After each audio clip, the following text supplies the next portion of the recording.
Hello, and welcome to the Theological Family Ministry Podcast, a podcast for parents as well as children and youth ministry leaders.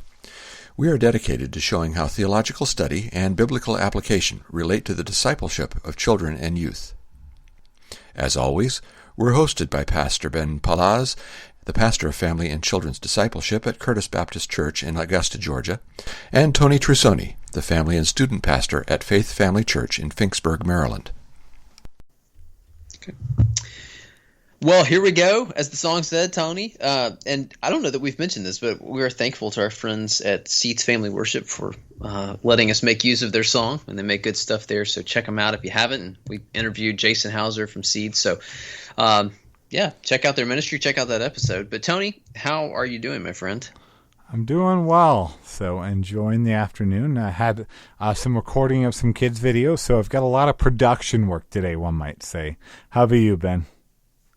Yeah, I'm doing pretty well. I too have gotten into a lot of production work the last 6 months, video editing and such. I'm glad that some of that's going to be coming to an end. We talked about doing some other things, just not nearly on the scale, just some little tidbits throughout the week or once a week or something. I don't know. We'll see. But I am glad that that's not going to be the staple anymore. Yeah. So, Tony, I know, we often start off talking about baseball, and what are we in the last week of the season, I think? Something like that. We're here at the end. Yeah. And in baseball, there are two sides of the ball. There are, you're either playing offense or you're playing defense. In football, there is kind of this tertium quid, this third position where you're on special teams and you kick the ball off, and then you're on offense, and then you're suddenly on defense. So we won't use that. But in most sports, if you're playing a team sport, your team has the ball or you don't have the ball, right? Yeah. I'd agree with that. And I wouldn't even count special teams in football, because those guys get paid like $9 an hour if they're special teams specialists. I heard Trent Dilfer joke that, the kickers, they just like sat around and shopped on the Home Shopping Network or something, and then went out there and kicked every now and then. But yeah, I mean, it's clear that's how you play the game. And yet, for most of history, at least that I've read, and of cultures that I'm familiar with, that has been how we have viewed sex and gender, that there are two of them, male or female, man and woman. Now, though, there is a lot more variety, and going past Baskin Robbins in the numbers that you could choose. Do you know? I haven't looked. I saw something from 2014, but maybe an updated number. But how many gender options there are on Facebook? I am not aware of that. So, okay, so I've heard 78. I've also seen an article from ABC News citing 58 that they could find. So there was all kinds of things on there. And there's an author, you probably know his name, but Owen Strachan. He's a theologian. He wrote, and I think this just says it well, there is no area of modern public life that more exposes the lack of theistic thinking or even simple common sense living than our handling of the sexes. And I think that is well said. Now, talking about the gender options like Facebook has, do you know what Genderfluid is? Yeah, so I've done some research on that, and I've become more aware on this topic in the past couple of years for various reasons. But that obviously, we'll edit that out because you obviously know. I thought about that when I was preparing. I was like, oh, this hits closer to home than I remembered. I'm sorry. Don't worry about it. So I don't, I'm not going to avoid speaking truth because, it offends people. So and I thought that was kind of what you would say, but when I realized it. Another word for gender fluid is sometimes gender queer. Although anything with these kind of definitions, like there's debates on what's a synonym and what's not a synonym. But gender fluid is generally someone whose gender identity changes back and forward. At least that's the understanding of it I read. It could again, with these topics, it often things evolve and they change and they're reinterpreted. So perhaps you have a different definition of it than that. No, and I'm not gonna. I can't speak authoritatively on that matter. And I want to make clear too, like our point here is not to ridicule. Now, I mean, both of us would definitely agree that there are male and female, and it does just seem to be common sense, but it is something that is clearly under assault in our culture. But I have a genuine level of empathy for someone who is confused about something that is so basic to our being, or an individual's being, whether they are a man or a woman. That is saddening to me that someone would be that conflicted and have that kind of inner turmoil. So we're not trying to make fun, but we do want to talk about the topic of gender and how parents and the church should handle it. I think your prefacing that is extremely important, by the way, because I think sometimes we lack any compassion. Christians do as we navigate this topic, and we can be, that people criticize Christians as being homophobes or transphobes, and sometimes the criticism is because we are homophobes and transphobes. I think you're right, and the church has gotten better about this over the years, I think, by God's grace. But it's one of those, and I think part of that is out of lack of identification. Most people in the church know what it's like to experience greed or just lust generally, or anger, things like that, being tempted to sin like that. Whereas this area, admittedly, it's a small segment of the population that struggles with gender dysphoria or even homosexual desire, same-sex attraction. And so if one can't identify with it, it's very easy to start throwing stones because it's like, oh, what's wrong with you?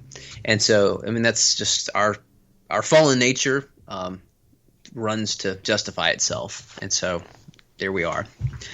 So, Tony, why do you think gender is such an issue of confusion and conflict today in our culture? I thought about this some, and I've heard different responses from different people because this is really like a unique to our culture thing. Saudi Arabia, they're not having this discussion really. No, and again, they also did not have this discussion essentially at all. I mean, there's really no voices historically about this until relatively recently. And I think the Western world today, freedom and identity trumps everything else. And so I think those are the overriding values of our society: freedom and identity, and a sense of our identity. And so I think we have a warped idea of tolerance as well. We think that tolerance means accepting everything possible, rather than the idea of allowing people to have the freedom of practicing something even that we disagree with. I also think there's a lot of scientific misinformation out there on this topic. Actually, an example of that would be several years ago. I remember my wife used to watch the show Bones, and I'd watch it with her sometime. And there was an episode actually where there was this pastor actually they found the body of, and parents maybe skip this part for kids, and essentially the body was split in half when it was killed, and they identified that they had basically the same DNA. So it was like the same person, but they identified male chromosomes in one part of the body and female chromosomes in the other half. And they were trying to figure out how two people had the same DNA. And then, and so basically it became a transgender thing. And that is completely ignorant of any science of how our genetics work, even remotely, and how chromosomes exist. So I think that the fact that can pass through every level of TV production and go on as like a scientific information on a show shows how much scientific misinformation that we often have related to gender. Well, it's kind of like the mainstream media's knowledge of the Bible, where I forget how many years ago it was, not all that long ago, the New York Times published something around Easter saying, clarifying that Easter was the annual celebration Christians had of Jesus' resurrection, or his ascension into heaven. It passed through editorial stuff and no one caught it. So anyway, I think you're right though. some of the things that we have going on too, idolatry of self, which is tied to what you're talking about, and the idol of sexuality, and that's seen as this ultimate expression of who you are as an individual and your freedom. And ultimately, we're trying to be in the place of God and to make ourselves in the image that we've determined would make us happy. Interestingly, we've got a number of doctors in our church, and I was talking separately to two of them, and they care for some transgendered patients, and they said that you can just tell. I mean, we did an episode about depression, and just the lack of contentment and struggle that they have is very real. And so undergoing a surgery that would, quote, gender reassignment surgery, it didn't change their biology. And ultimately, and I've seen statistics on this, that it does not, the emotional outcomes don't get better. By the way, and I'll add to that, like, sometimes it's sided with this issue that Christian viewing this kind of thing as wrong.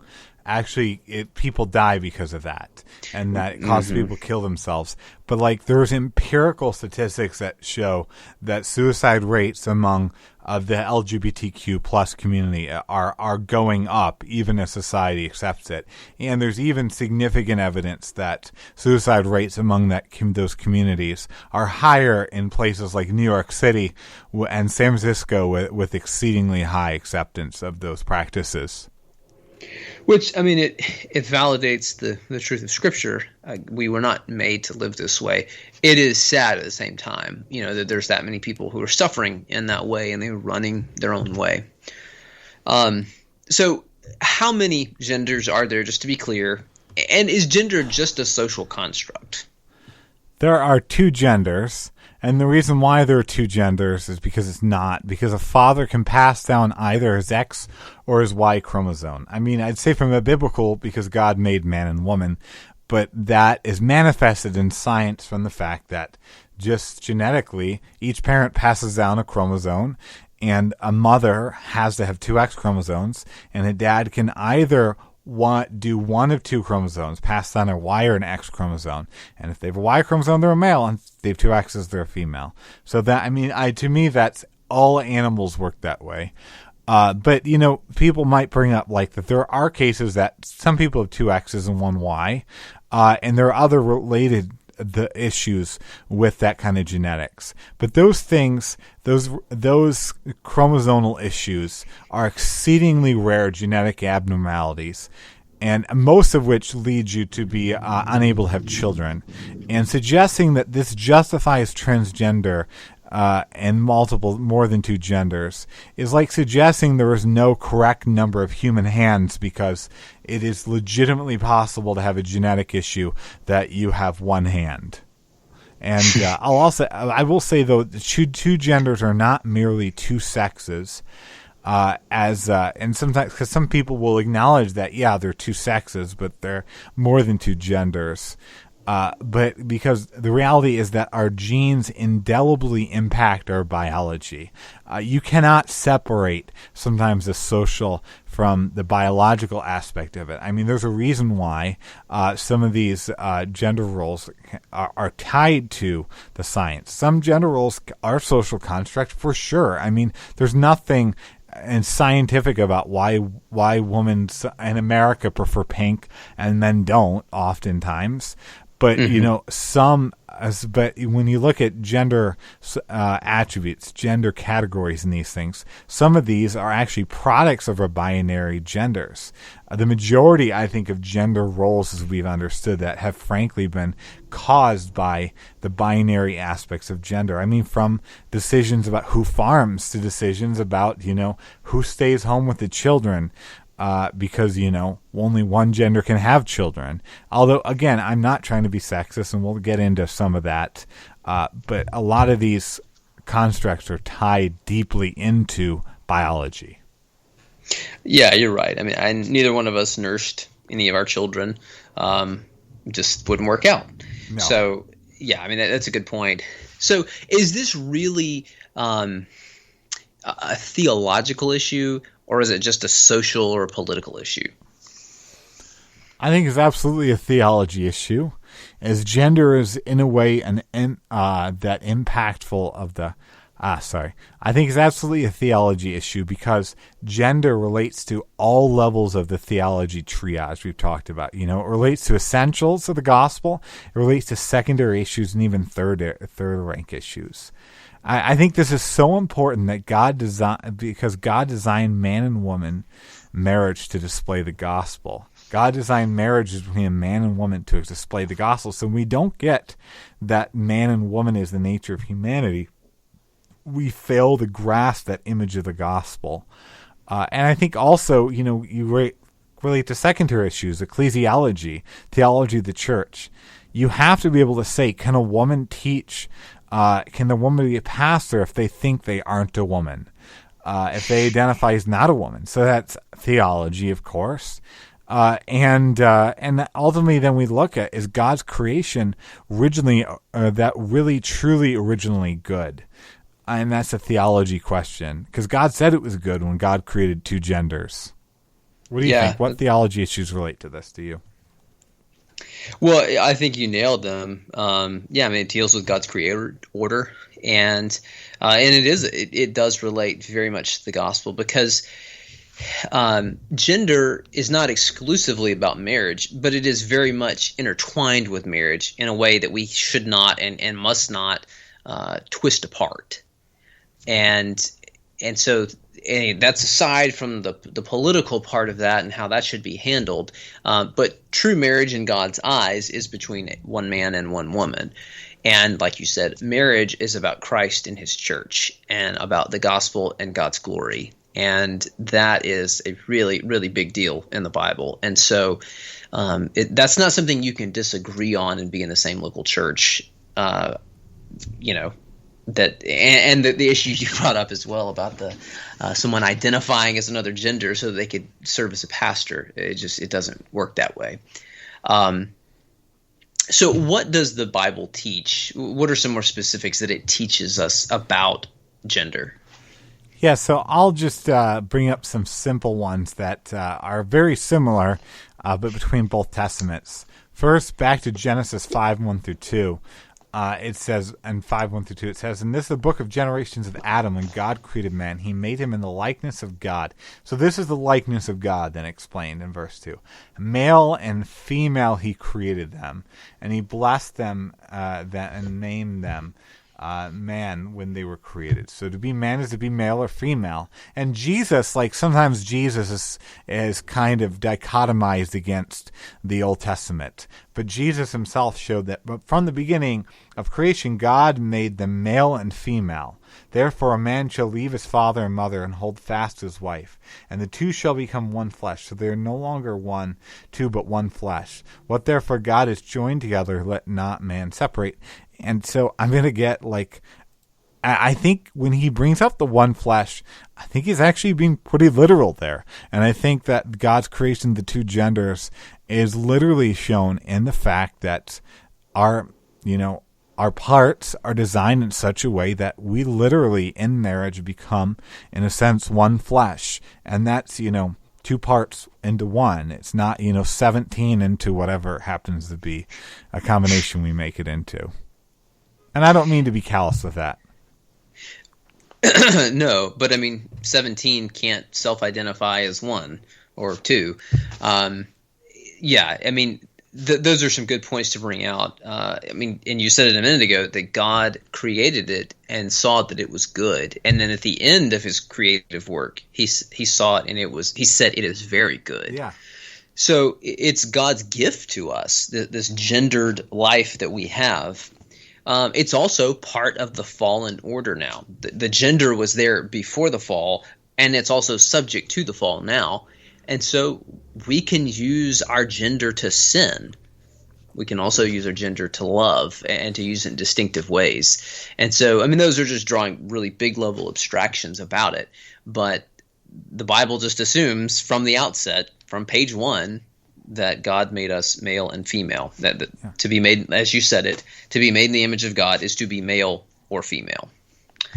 Now, Tony, what's the difference between a man and a woman? This is actually kind of a hard question.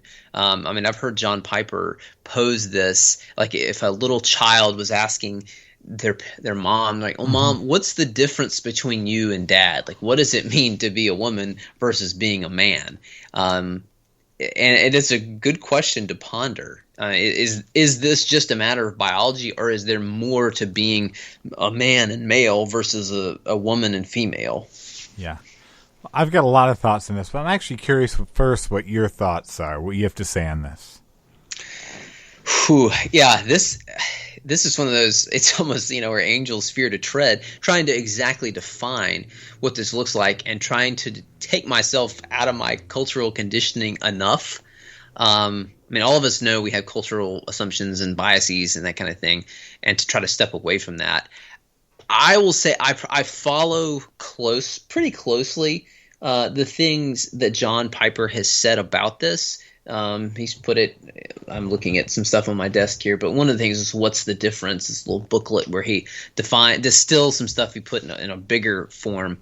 But that a man bears God's image with a bent or a disposition towards assuming responsibility to provide and to protect and to lead, and recognizes as well that he is different than a woman. And then a woman bears God's image with a bent or a disposition towards nurturing and caring and strengthening. It's not all just weak or something. I mean, the woman is referred to as a helper suitable to the man in Genesis 1. The same term is used of God himself. It's like he's like a lifesaver he is a helper to whoever it is. So it's not necessarily this damsel in distress. This can be a strong thing, but nurturing, caring, strengthening, and recognizing also that she is different than a man. Now I know there's a lot more that could be said, but so how do you size it up? I try to be really careful with this because I think honestly some complementarianism, which is a big word for people that believe that there are two genders and believe that, there are distinct roles. I think some complementarianism, not all by any stretch, but a lot of it can be sexism, to be frank, rather than complementarianism. And I'm even disappointed by some statements from some leading complementarians today that goes well beyond Scripture. But I think we can definitively say the vast majority of men are physically stronger and larger. And I think that is just how God created them. That, again, there are obviously exceptions, but the exceptions are so noticeable that they stick out in our minds. I mean, when I go the Y to the gym and you look at they post records for like weightlifting things and for swimming, and the record for men are substantially better in terms of how we measure those things than they are for the woman. And that's not because they're promoting sexism. That's just in fact how men and women are different. That's why women can't and shouldn't play in the NFL. Yeah, it just exactly. Wouldn't work. So, and it's weird that seems like offensive today. It's just strange. But that being said, women tend to be more naturally skilled with every kind of language. So there's a lot of evidence that women pick up second languages and things like that better. They often speak earlier. And there's even evidence that women are substantially better at picking up body language and nonverbal cues. Which is not like saying they can chat with their girlfriends better, but legitimately they exceed men in the area of language and human language, which is important. And I think that needs to be acknowledged every bit alongside the aspect that men tend to be physically bigger.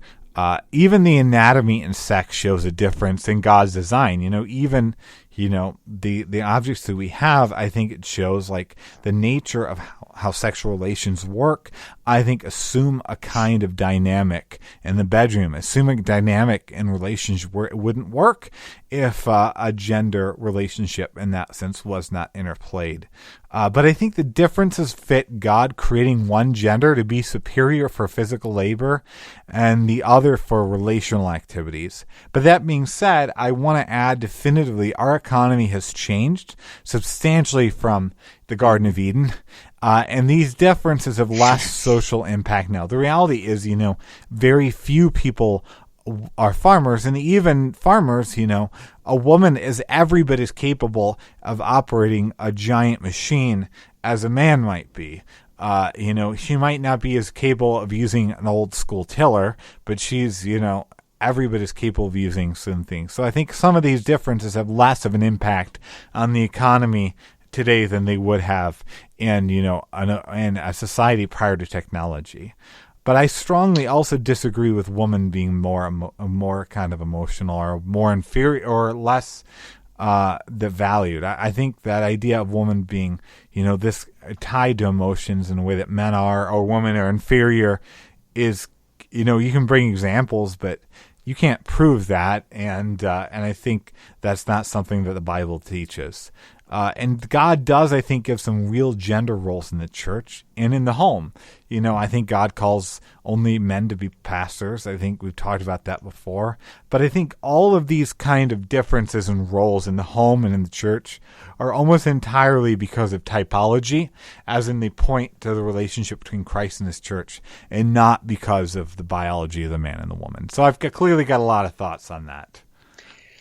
Yeah, and it's a complicated thing to answer. And I mean, you went on the biological end a lot, and there are obvious differences. I think we would both agree, that we are more than just the sum of our parts, and just you watch children interact and play, and boys and girls interact differently. Yep. And I mean, I've seen that. We both have 2 daughters and 1 son, and the way my son plays, even just by himself, is now some would say, oh, that's because he's been conditioned to do that. Well, maybe there's a level of that, but I see him just playing by himself. And I mean, I don't really play with action figures and stuff, so it's not like he observes me playing with action figures. Just recently he asked me to, here, Dad, do you take this and have him talk and stuff.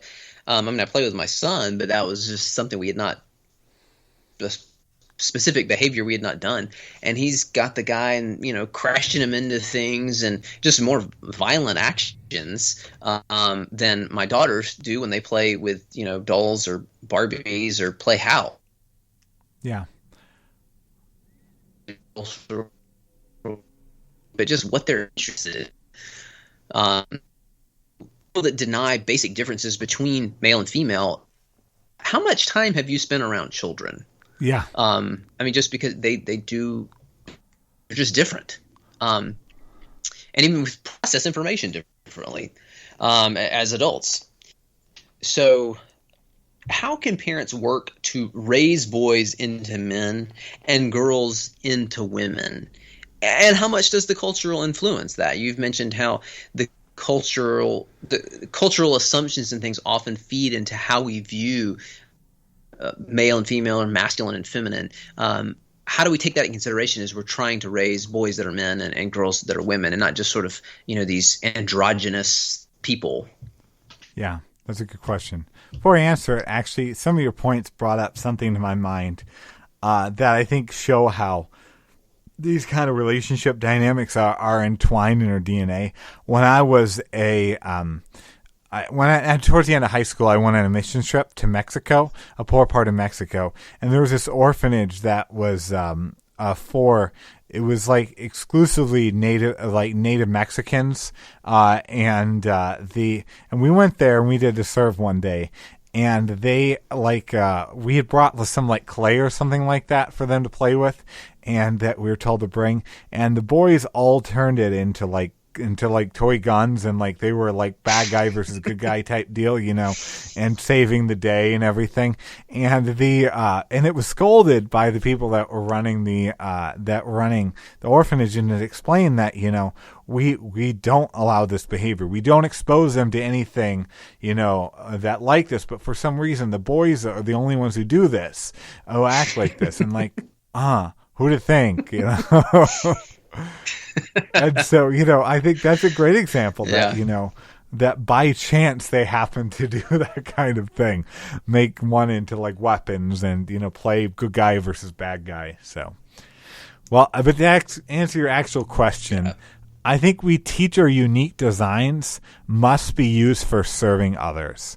Which is really important, because otherwise, we might have, even in kids, girls have cooties, the boys are a gross type deal.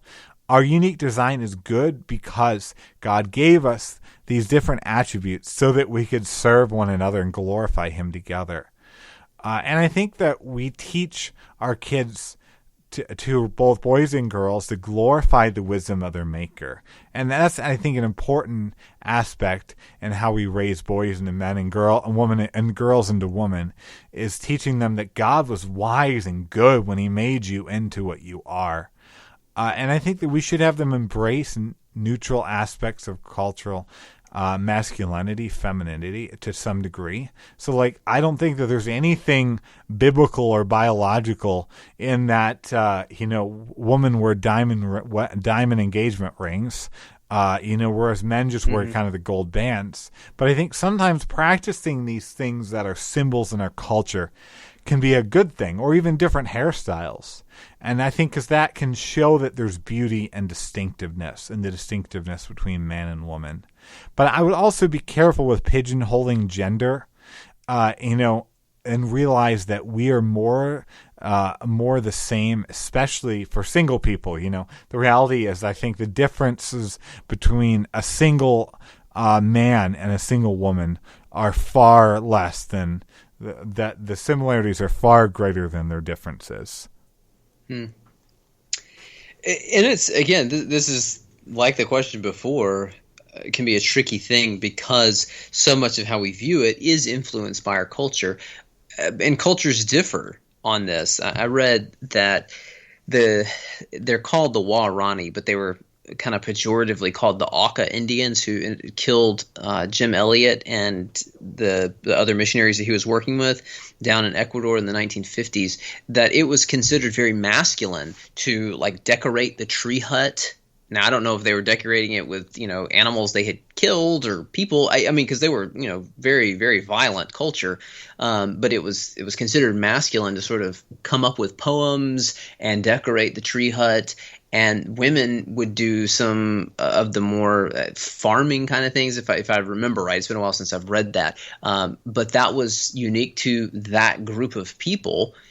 And then here in America, men composing poetry is often not seen as the most manly thing. That doesn't mean that there's anything wrong with it. It's just, the things that our culture tends to prize is more a guy grabbing a pigskin and running hard and other people trying to knock him over, or carrying big guns and blowing stuff up, or, whatever.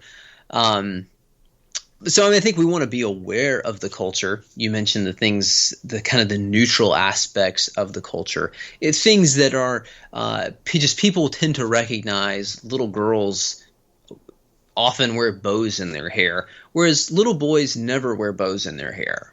Unless they're trying to act like a girl. And I mean, I'm sure you've seen this kind of thing where parents allow their little boy to dress in dresses and, this kind of thing.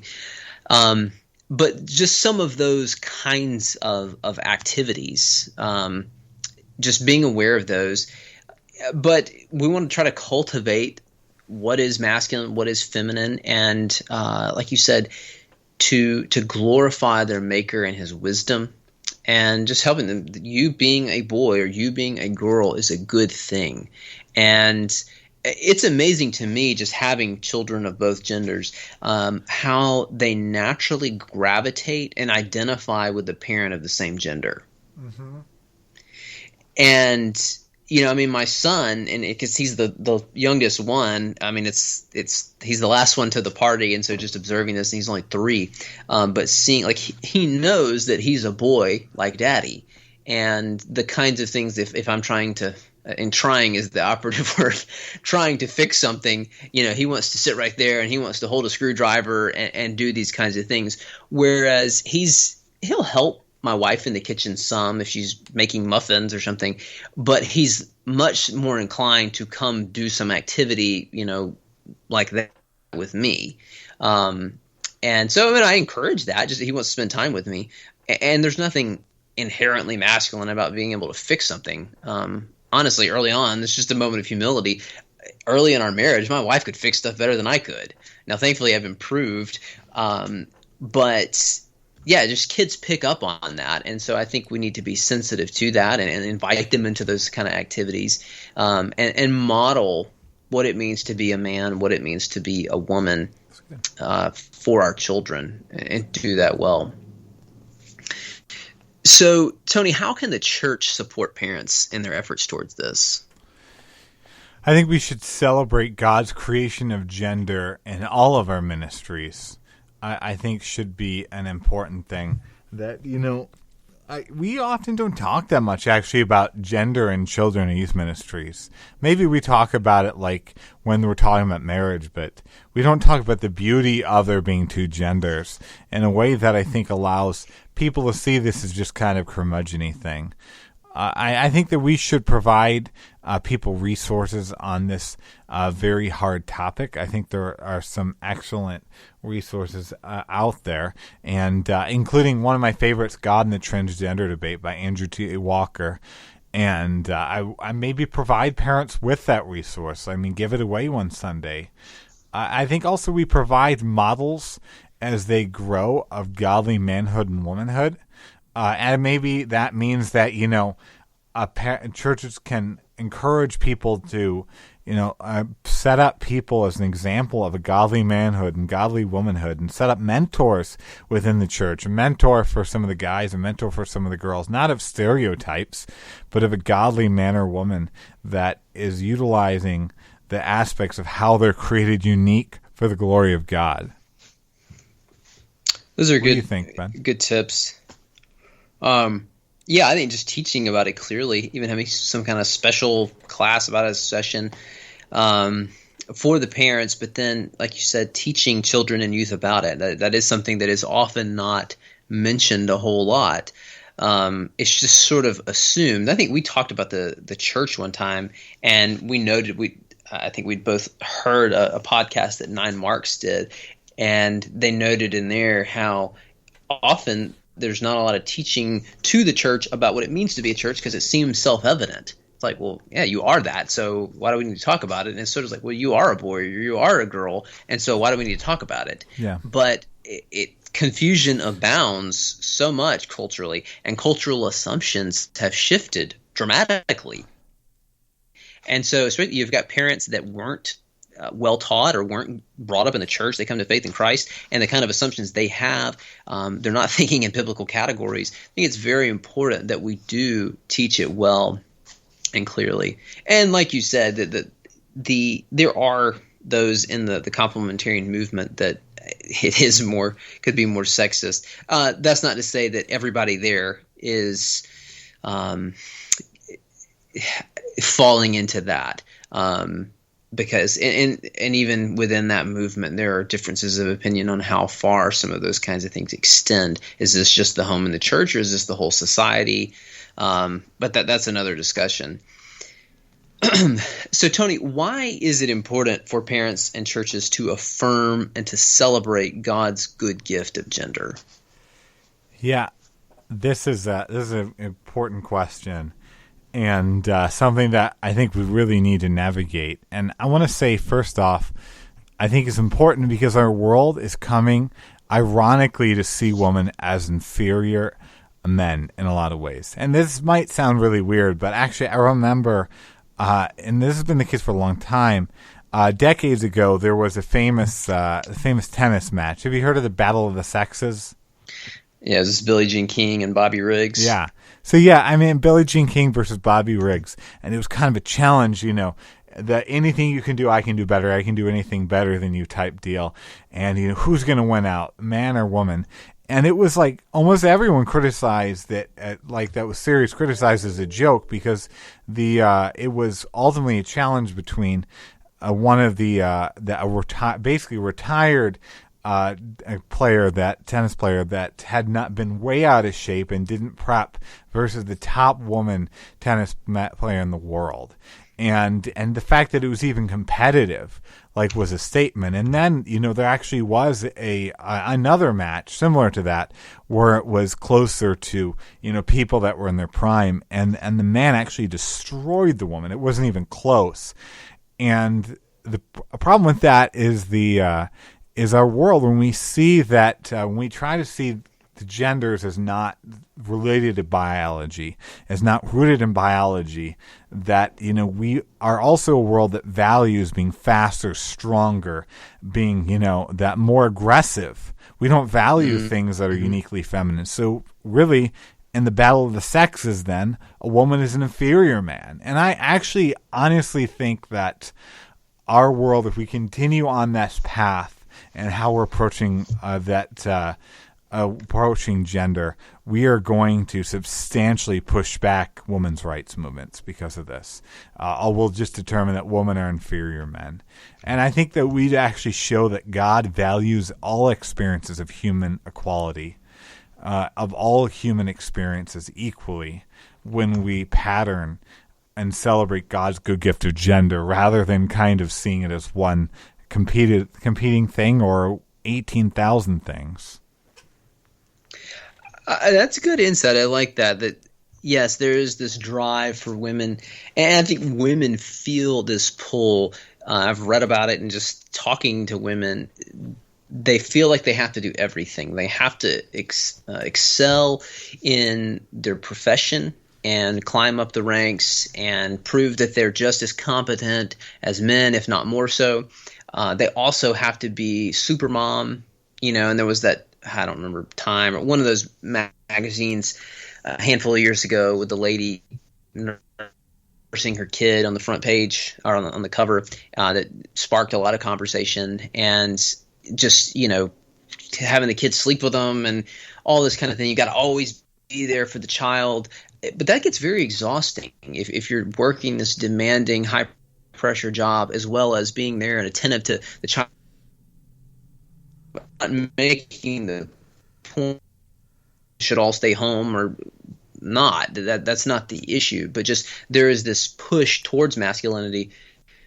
It's at the same time, though, we are undermining masculinity in other ways. We're telling men not to act like men in ways, and some of that maybe is well spoken at a good time. But I don't here before, but the toxicity and the Gillette commercial and all of that, some of that I think is misfounded, and so we're just confused as a culture, and so it just leads to all kind of issues.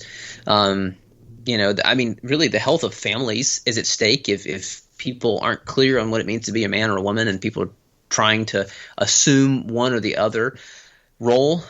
People's mental and emotional health. We talked about that a few minutes ago with the LGBTQ plus community and transgender people, and the research that's out there for that doesn't get as publicized as widely because it undercuts the loud drumbeat of the cultural pressure right now. Really, the health of society holding together well, and the health of the church. And really, it gets down to the spread of the gospel and the planting of churches. There's a lot at stake on something as so basic as raising boys to be men and girls to be women. Seeing that as a good gift of God, and how that ties to our mission to make disciples of Jesus. That's good. Hey, can you turn your video off for the next Tony, question? when your kid... Ben, can you turn your video off for the next What's that? question? Can you turn your video off for the next question? You'll understand why I asked when you edit it. Oh, okay. Cool. Okay. How's that? Yeah, it's good. It was better. It was a lot better in the first one, but for whatever reason, your internet went down, so went worse. Okay.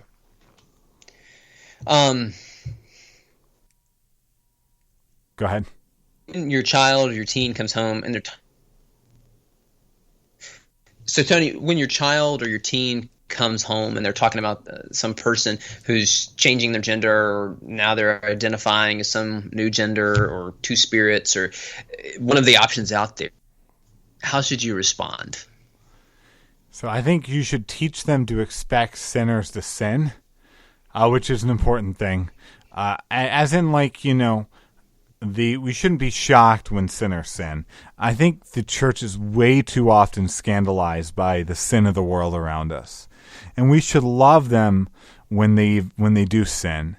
And we should actually be more bothered by the sin that's within the church and the sin within our own hearts. I think that's the first important thing. It might seem unrelated, but I think it is imperative. And I think then we show them failure to appreciate God's creation isn't something that is just, cute, but it's a tragedy. It's a great disappointment. And it's something that we should feel bad for that person, that they can't appreciate the goodness of God in this world. And I think we then point out after that the foolishness of our culture's ideas of gender versus God's. Because, I think so much of our idea and our culture of gender is dangerous, and we can point out what God has said about it. Because God hasn't said about gender, guys are the ones that watch football while the ladies watch TV, while the ladies watch the kids. Right. Yeah, those are some good points. I think it just invites an opportunity for an important conversation or conversations to ask them questions. Well, what do you think about that? Why do you think this person is doing this? And, what do you think God, how does he see that? And an opportunity to look at Scripture together and just consider God's purposes. And so opportunity to dig into that some. So it's kind of going a step further. How would you help a parent with a child who's struggling with gender dysphoria? What kind of things should they keep in mind? Yeah, I think the most important thing to say about this is a child who's struggling with gender dysphoria, maybe a young adult child or our teen child, probably their most pressing need is to know Jesus. And their most pressing need is not to get this right. I know of so many cases where people have disastrously gotten the order in this wrong, where we've tried to fix somebody's gender identity first and then maybe give them Jesus. And that is just wrong. And that doesn't actually help them deal with the hard issues behind things. So I think we should show empathy to this undeniable pain. Because, the reality is that if your child, if your loved one, if your parent is going through this is a pain that very few of us have experienced, that very few of us can even understand, to not feel right in your own body. But then after that, we kindly rebuke the wrong idea. That we've talked about theology, the kind of Gnosticism that is in this, which separates body from spirit, which I think there's a lot of Gnosticism in a denial of a biological understanding of sex and gender. And then we actually, I think, also can even point out their hypocrisy in hopes of bringing them to truth. Because actually, I think the transgender movement is often overwhelmingly sexist. When you navigate this, I think that under a lot of those who struggle with it, there's a significant degree of sexism where they see, that having this over the top, almost like call girl outfit is what it means to be feminine. Or having this like the insanely, rugged persona is what it means to be masculine, because that's sexism. That's showing that they actually have a wrong idea of gender. I really like what you said about helping them to know Jesus first. And you can't say in every case, but I would think likely that would be the case, that someone is dealing with that and so needing to address that. I think, you don't want to go nuclear. And I think you want to listen, like you said, empathize, and trying to enter into their emotions as much as you can so that you can understand, but also to possibly help them understand themselves. And helping them to look at God's word about gender, about our sinfulness, about the effects of the fall and how it affects our thinking and our feeling and how those things can be disordered. I think, too, getting outside help and prayer support is going to be really, we talked about depression when we were recording earlier, and something that I think you really would need help on, and to love them, treat them with compassion and kindness, and still be the leaders in the home. And that doesn't answer every question or the eventuality that may arise, but being the father and God has placed in the home, and not assigning that, giving that responsibility off to the child, but taking that and using it, leading for their good. But that's definitely an issue that requires a good deal of wisdom and of grace from the Lord. So, well, Tony, this was an important conversation, I think, just because our culture is so confused about it right now, and it's good for us to think about it, and hope those who listen will find it beneficial for their own families and in the churches where they're serving. So thanks for listening. Amen. And God bless. God bless. I will send. Thank you for joining us for this episode of the Theological Family Ministry Podcast. If you have enjoyed this episode, please give us a review on iTunes and share the podcast with your friends on social media. All new episodes are available to listen to on Stitcher, SoundCloud, YouTube, Spreaker, and iTunes. We hope you have a great week, and join us again every first and third Thursday.